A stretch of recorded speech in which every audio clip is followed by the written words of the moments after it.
I am Ferdinand Marcos, and I am the President of the Republic of the Philippines.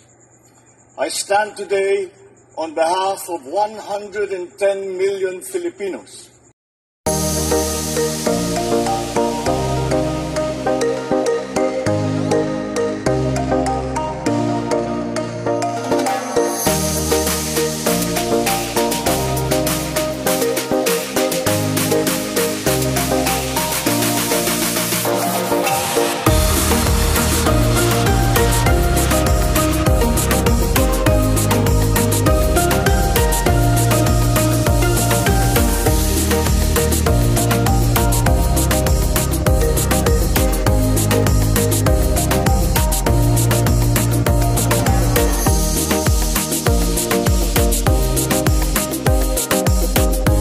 Hey everyone, it's me again mga kababayan. Shout out sa inyo mga bes. At pakinggan natin itong mensahe ni Pangulong Marcos Jr. sapagkat ngayong araw ay ginugunita ang National Heroes Day, no? Siyempre mga bes, sa kanyang mensahe, malamang may natatamaan, no? Sa kanyang mensahe mga kababayan. Nabanggit dito ang korupsyon, no? So, siyempre, bago nyo pakinggan ang mensahe niya, ako ay bumati sa Happy Heroes Day sa pinakamagaling na Pangulo sa kasaysayan ng Pilipinas na walang iba kundi ang dating former President Edralin Marcos Sr. No? Ay saludo po kami sa iyo, Sir, Mr. President, kahit wala ka na sa mundong ito, na natili ang iyong legacy. Lahat ng mga bayani, Happy Heroes Day today. Ito mga kababayan, but before that, don't forget to like, hit the bell para lagi kayo update sa aking mga upload video. Bato-bato sa langit, ang tamaan huwag magalit. Ito na! Ladies and gentlemen, distinguished guests, magandang araw po sa inyong lahat. Noong taong 1898, ipinagpalit ng isang ginang na guro mula Iloilo ang simpleng buhay upang ipaglaban ang kalayaan ng bansang Pilipinas.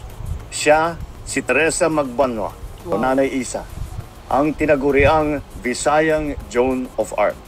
Galing. Sa kabila ng kanyang pribilehiyong makakuha ng mataas na edukasyon at maging maestra, mas pinili niyang itaguyod ang mga karapatan ng bawat Pilipino. Sa gitna ng panganib at sa bawat pagsubok, hindi siya sumuko. At hanggang sa kanyang pagtanda, patuloy siyang naging sandigan ng mga sundalo at gerilyang lumaban para sa bayan. Isa lamang siya sa libo-libong Pilipino na nagbuwis ng buhay, seguridad at kabuhayan para sa kalayaang ating tinatamasa. Ngayong araw ng mga bayani, binibigyang pugay natin ang mga Pilipinong hindi na isulat ang pangalan sa mga pahina ng kasaysayan, ngunit naging mitya at apoy na bumuhay sa ating kasarinlan. Kinikilala rin natin ang mga Pilipinong tapat na naglilingkod, nagmamalasakit at nagmamahal sa ating bansa. Sila ang nagsisilbing paalala sa ating lahat na ang kabayanihan ay nananalaytay pa rin sa ugat ng bawat sa atin. Likas na sa Pilipino ang pagiging tapat, ang paglilingkod at pakikipagkapwa. Nakikita natin ito sa ating mga magsasaka, mga mangingisda, mga guro, healthcare worker, ating mga manggagawa. Ang kanilang araw-araw na paglilingkod sa kabila ng mga hamon ay patunay na buhay pa rin ang diwa ng kabayanihan para sa bayan.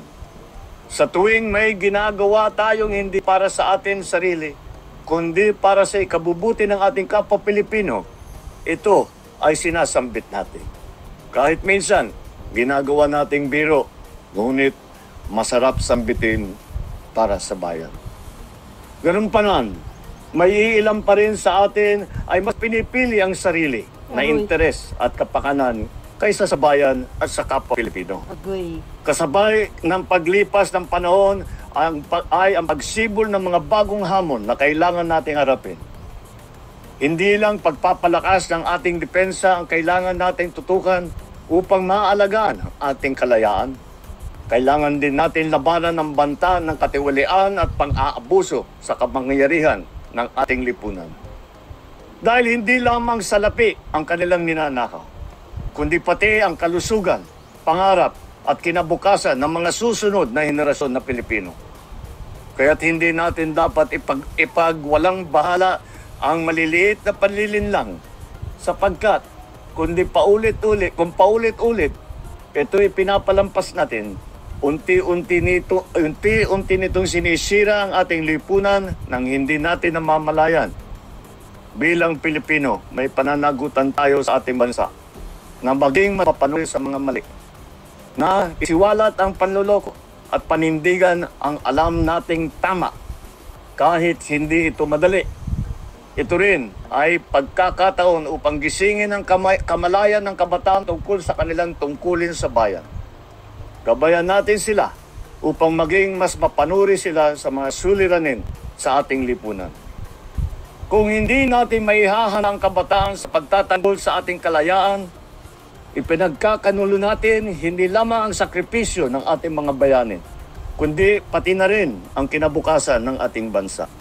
Sa hangaring ito ang pangako ng iyong pamahalaan. Hindi namin kayo iiwan. Pananagutin namin ang lahat ng sangkot sa anomalya at katiwalian. Ilalabas natin ang buo at pawang katotohanan at titiyakin natin hindi na mauulit ang kawalan ng respeto at malasakit sa tambayan. Kaya't magtulong-tulong tayo upang labanan ng korupsyon, Agree. labanan ng pag-aabuso sa tungkulin, labanan ang paghiurak sa ating karapatan. Sapagkat ito lamang ang paraan upang matamasan natin ng mas maulad, mas makatarungan at mas matatag na bagong Pilipinas. Mabuhay ang ating mga bayani, mabuhay ang sambayanang Pilipino. Maraming salamat po. See you again. Bye. And babus. God bless Philippines.